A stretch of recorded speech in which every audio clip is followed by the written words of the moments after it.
तो मैंने स्कर्ट के फ्रंट और बैक पीसेस पे लाइनिंग लगा ली है। तो लाइनिंग लगाने से स्कर्ट का फॉल बहुत अच्छा आता है।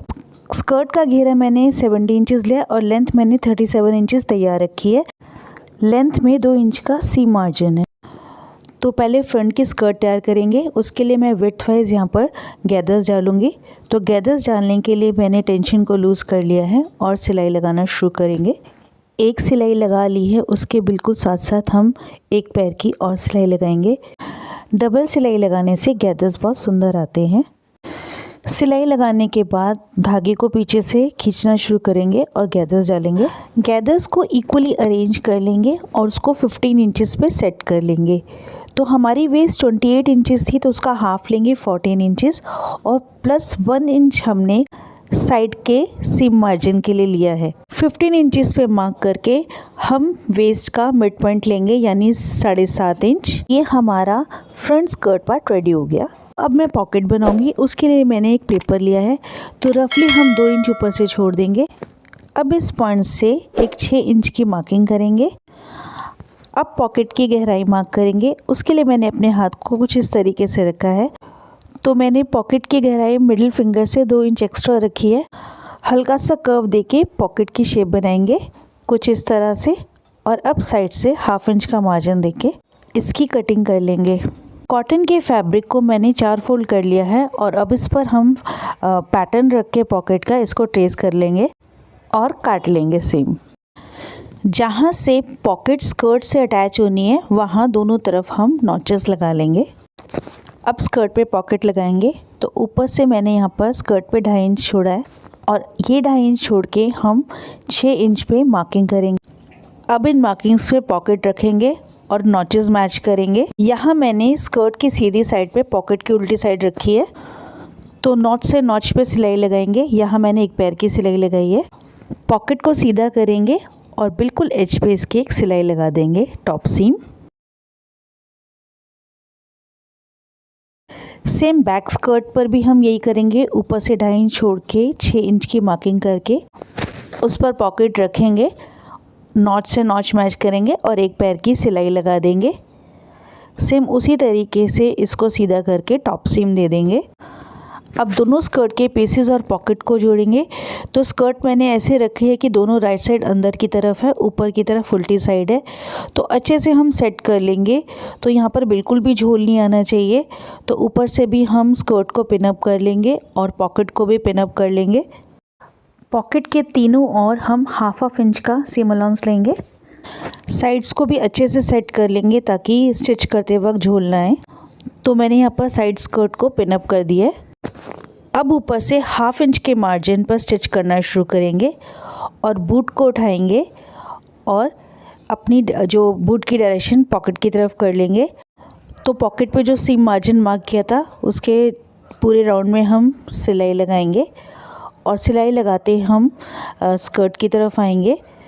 तो सेम उसी तरीके से हम बूट को उठाएंगे और बूट की डायरेक्शन स्कर्ट की साइड में कर देंगे और वहाँ से सिलाई लगाते हुए नीचे तक स्कर्ट को स्टिच कर देंगे। ओपनिंग की साइड से सिलाई को पक्का करेंगे दोनों तरफ से। तो उसके लिए मैंने दोनों साइड छोटे छोटे टाँके लगाए हैं ताकि सिलाई उधड़े ना।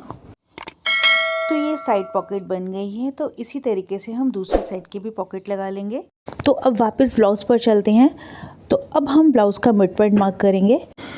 तो इसको सेंटर से फोल्ड करके नॉच लगा लेंगे। फ्रंट स्कर्ट पे जब हमने गैदर्स डाले थे तो उसमें भी मिड पॉइंट लगाया था।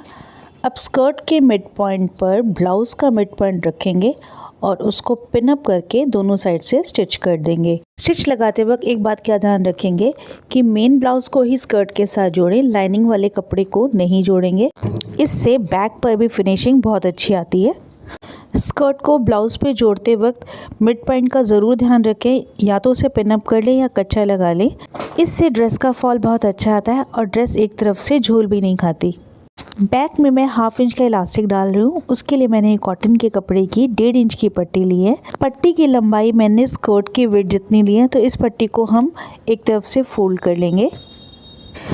एक कोने से लगानी शुरू करेंगे, थोड़ा सा एक्स्ट्रा छोड़ेंगे पट्टी को और बैक स्कर्ट पे स्टिच कर देंगे। अगर अभी तक आपने हॉल्टर नेक के पैटर्न और स्टिचिंग की वीडियो नहीं देखी तो उसका लिंक डिस्क्रिप्शन बॉक्स में है, तो आप ज़रूर विज़िट करें उस लिंक को। अब इलास्टिक का मेजरमेंट करेंगे जो हमने वेस्ट पे लगाना है।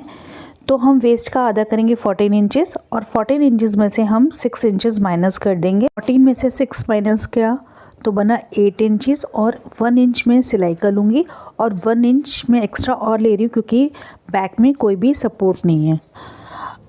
अब कॉर्नर पे इलास्टिक को स्टिच करेंगे। 3-4 बार स्टिच लगा के इलास्टिक को पक्का करेंगे। अब इलास्टिक के कॉर्नर को स्कर्ट के दूसरे कॉर्नर की पट्टी पर स्टिच करेंगे। 3-4 बार स्टिचेस लगा के इसको पक्का करेंगे। अब इलास्टिक को अंदर की तरफ सेट करके पट्टी की एज पे स्टिच लगा लेंगे।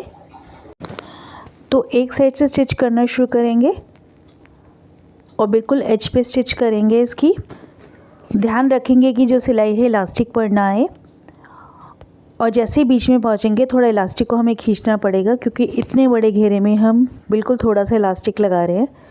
तो इसको खींचते हुए सेट करते हुए एंड तक लेके जाएंगे सिलाई को। तो बैक में इलास्टिक लगा लिया और ये देखिए कितना नीटली लगा है। अब ब्लाउज़ की लाइनिंग को अच्छे से सेट करके हम गैदर्स वाली सिलाई पे फोल्ड करके स्टिच कर देंगे। तो इस तरीके से हमारे बैक गारमेंट में भी या बैक ड्रेस में भी बहुत अच्छे से सफाई आती है। तो ये तैयार हो गई हमारी डिज़ाइनर ड्रेस और पॉकेट इसको बहुत ही स्टाइलिश लुक दे रही है। बैक वेस्ट पर इलास्टिक होने के कारण इस पर लुक कितना प्यारा आ रहा है। अगर आपने हॉल्टर नेक के पैटर्न और स्टिचिंग की वीडियो नहीं देखी है तो प्लीज़ उसका लिंक डिस्क्रिप्शन बॉक्स में है। आप उन वीडियोस को पूरा देखें और बताएं कि आपको ये वीडियोस कैसी लगी। ऐसी ही स्टाइलिश और डिज़ाइनर ड्रेसेस के लिए मेरे चैनल नीतू ओरी डिज़ाइन को सब्सक्राइब करें। Please like, subscribe and share, hit the bell icon ताकि आपको मेरी वीडियोस की नोटिफिकेशन सबसे पहले मिल सके। And thanks for watching.